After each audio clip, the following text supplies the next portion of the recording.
Eu não acredito! Ministros do STF estão defendendo Bolsonaro? Não. Eu não tô conseguindo acreditar nisso aqui que eu vou mostrar pra você.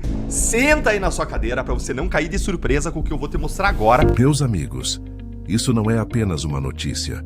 É um terremoto político que pode mudar os rumos do país. Ministros que sempre atacaram Bolsonaro agora aparecem tentando protegê-lo. Mas não se engane. Não é preocupação com saúde, nem gesto de compaixão. O medo deles é outro, muito mais profundo. O Centrão já deixou claro que tem uma carta na manga e o recado caiu como uma bomba dentro do Supremo. O que eles sabem? O que foi negociado por trás das cortinas? E até onde vão para evitar que essa crise exploda sobre suas próprias cabeças? É exatamente isso que você vai entender agora. Quando revelamos como ministros passaram de perseguidores a defensores, e o que está escondido nesse acordo que envolve a vida e o futuro político de Bolsonaro. Antes de avançarmos, seja muito bem-vindo ao Veio à Tona. Eu sou Eduardo Lenoy. Se você é novo por aqui, se inscreva agora mesmo e ative o sininho, porque a verdade que a grande mídia esconde, você encontra aqui. E se você já faz parte da nossa comunidade, deixe o like e ajude a espalhar essa luta pela liberdade. Porque se algum ministro do STF defendeu Bolsonaro alguma vez, eu não me lembro. Com exceção, é claro, do corajoso voto do Fux e dos 2 ministros indicados pelo próprio Bolsonaro. Mas a gente tá falando aqui, é claro, do núcleo duro do STF, daquela ala norte-coreana do Supremo, em lua de mel com o governo Lula, e não dos ministros mais técnicos e equilibrados, não. A gente tá falando aqui dos políticos de toga. Olha só o que saiu na coluna da Mônica Bergamo na Folha de São Paulo. Olha aí. Saúde de Bolsonaro preocupa ministros do STF e pressão por prisão domiciliar aumenta. Como é que é? Ministros do STF preocupados com a saúde do Bolsonaro? Não, gente, só pode ser brincadeira conosco. Como entender isso aqui?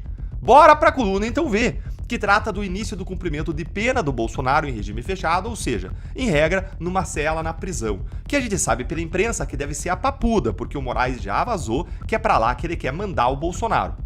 Ministros do STF têm manifestado preocupação com a saúde de Jair Bolsonaro. A possibilidade de os problemas de saúde dele se agravarem, se ficar isolado em uma cela, no entanto, passou a ser considerada real por magistrados da corte que começam a defender que ele seja beneficiado com o regime domiciliar.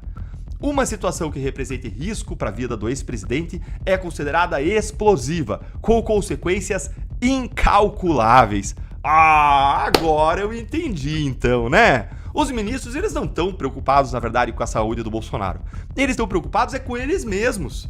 É se eles vão sofrer as consequências caso aconteça alguma coisa com o Bolsonaro debaixo do nariz deles, debaixo da custódia deles, como aconteceu com o Crezão. Vocês conseguem imaginar o tamanho das consequências de algo grave acontecendo com o Bolsonaro enquanto ele tá lá nas mãos do STF? A bomba ia explodir inteira no colo deles. E eles querem evitar isso de qualquer jeito. Não tem nada então a ver com uma preocupação real com a saúde do Bolsonaro. Se houvesse preocupação real com a saúde do Bolsonaro, inclusive com a saúde mental dele, o Moraes ele não tinha colocado tornozeleira eletrônica sem fundamento, sem risco de fuga, não tinha imposto cautelares cada vez mais pesadas e ilegais, de proibição de usar redes sociais, por exemplo, de usar celular, de falar com o próprio filho, não colocaria a polícia lá na porta da casa dele para monitorar Bolsonaro 24 horas por dia do seu próprio quintal. Nada disso teria sido feito se houvesse uma preocupação real com Bolsonaro. E tem mais um fator que eles não vão admitir pra ninguém, mas que é real. O medo das sanções. Só Deus sabe o que Donald Trump e o governo americano podem fazer se o STF colocar em risco a vida do Bolsonaro. O medo é tão grande que uma ala dos ministros do STF teria feito até um acordo secreto com Hugo Mota para garantir a prisão domiciliar a Bolsonaro em troca do enterro total da anistia. Dá uma olhadinha aqui nessa apuração da Folha de São Paulo. Centrão fecha acordo sigiloso com ala do STF por domiciliar para Bolsonaro, redução de penas e rejeição da anistia. A Folha apurou que o acordo envolve a votação de um projeto que reduz apenas pelos atos golpistas, a garantia de que o ex-presidente Bolsonaro poderá cumprir pena em regime domiciliar e a rejeição de qualquer forma de perdão pelos crimes julgados pelo STF, segundo pessoas que participam das negociações. Então veja, pessoal, eu estou fazendo um acordo lá no escurinho. Esse acordo é de redução de penas, é de garantir regime domiciliar de prisão para o Bolsonaro e enterrar a anistia, enterrar o perdão. Esse é o acordo que está sendo feito. Dá uma olhadinha nisso aqui também, ó. O acerto ele foi feito a portas fechadas e está sendo negado publicamente pelos ministros da corte. A divulgação dessa notícia, gente, deixou o STF tão incomodado, mas tão incomodado, que o ministro Alexandre de Moraes foi a público negar essa reportagem da Folha, o que é um indício, na verdade, de que o que a Folha publicou é real. Dá uma olhadinha aí, ó, na negativa. Após a publicação da reportagem, o ministro Alexandre de Moraes, apesar de não ter sido citado no texto, divulgou uma nota para negar a existência do acordo. Ele afirmou que as informações são totalmente inverídicas. O STF não faz acordos, disse ele. Não, o STF aplica a lei e as sanções devidamente impostas pela primeira turma da corte após o devido processo legal. Ou será que após o indevido processo legal, hein, Alexandre de Moraes? Que piada, hein, ministro? E diz que não faz acordo, né? E o acordo para liberar os bloqueios do Marcos Duval em troca da licença dele do mandato? E o acordão que está sendo feito em torno da anistia? E a ameaça de mandar o Bolsonaro para prisão logo se os Estados Unidos sancionarem os ministros? Ah, não faz acordos, é? Só pode ser uma piada.